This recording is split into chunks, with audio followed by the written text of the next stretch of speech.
Ainda está a associação se contratista na dia Aruba WAP a reunir com o mediador de governo. Trata aqui de companhia na de Albo Arubanso Wegenbouw, Til Corporation Resources e Crown Caribe, que a companhia não o sindicato está a representar.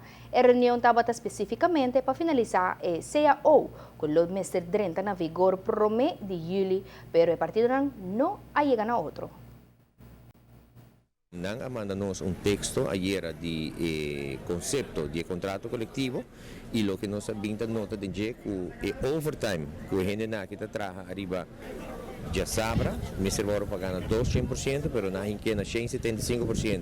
E nós sabemos que isso aí não está conforme a lei te bisava se um gente trabalha overtime arriba dia livre, so dia de sossego, botinho paguele 200%.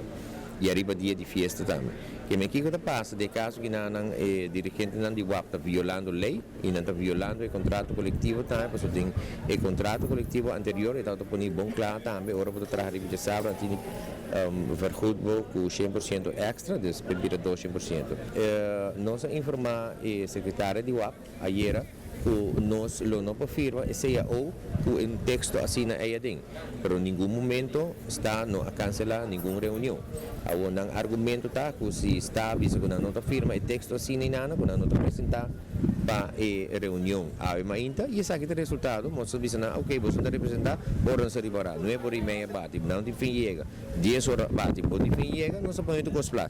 Nós não estamos já e se a ação aqui não tem de perdurar durante o dia de manhã, nós temos trabalho dia 7 também, porque nós que chega na finalização do contrato coletivo. Tem espaço para feedback na mesa, mediador quer responder?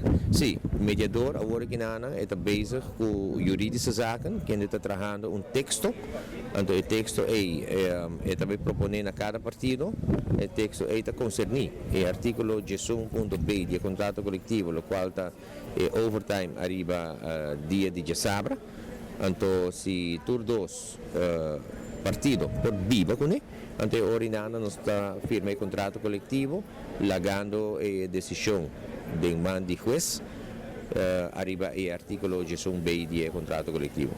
Pero a aceita queda na WAP, se não está de acordo com o texto, o jurídico saca também manda por aqui a nós, porque lo por viva com ele, mas a nós mesmo está indo corte, então nós a proponer essa aí para nós guardar arriba a decisão de juez.